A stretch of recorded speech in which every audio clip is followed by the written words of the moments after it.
ചെറിയ ജോൺ. എന്റെ സ്വദേശം ഈ കോട്ടയം തന്നെയാണ്, പള്ളത്താണ് വീട്. ഐക്കോഫ് ടെസ്റ്റ് മണി പറയാൻ ഞാൻ വന്നിരിക്കുന്നത്.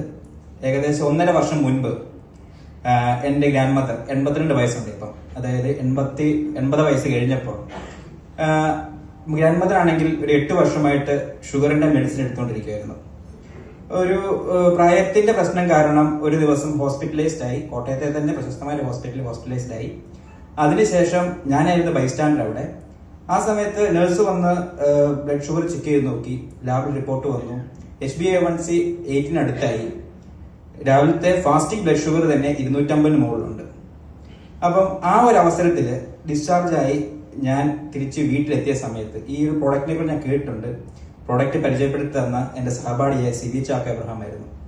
അപ്പം ഞാൻ അത് കാണുകയും അന്ന് വൈകിട്ട് തന്നെ അതിനെക്കുറിച്ച് പഠിക്കുകയും അന്ന് തന്നെ പിറ്റേ ദിവസം തന്നെ ഓർഡർ ചെയ്യുകയും അന്നേക്കൊരു 4 മാസം ഞാൻ എന്റെ ഗ്രാൻഡ് മദറിന് കണ്ടിന്യൂസ് ആയിട്ട് ഐക്കോഫ് കൊടുക്കുകയും ചെയ്തു. അതിനുശേഷം ഒരു 4 മാസം ശേഷം വീണ്ടും ബ്ലഡ് ഷുഗർ ചെക്ക് ചെയ്തു. HbA1c ചെക്ക് ചെയ്ത് കഴിഞ്ഞപ്പോൾ ഈ പറയുന്ന ഒരു നോർമൽ മനുഷ്യന്റെ HbA1c, അതായത് ഡയബറ്റീസ് ഇല്ലാത്ത ഒരു വ്യക്തിയുടെ HbA1c എന്ന് പറഞ്ഞാൽ 5.7 താഴെയാണ്, അല്ലെങ്കിൽ 6 താഴെയായിട്ട് വരും. എന്റെ അമ്മച്ചിയുടെ HbA1c കണ്ടത് 5.7 ഞാൻ കണ്ടത് ചെക്ക് ചെയ്ത് കഴിഞ്ഞപ്പോൾ. ബ്ലഡ് ഷുഗർ ലെവലും ഈ പറഞ്ഞ പോലെ ഫാസ്റ്റിംഗ് ബ്ലഡ് ഷുഗർ തന്നെ 110 താഴെയാണ് വന്നത്. ആ ഒരു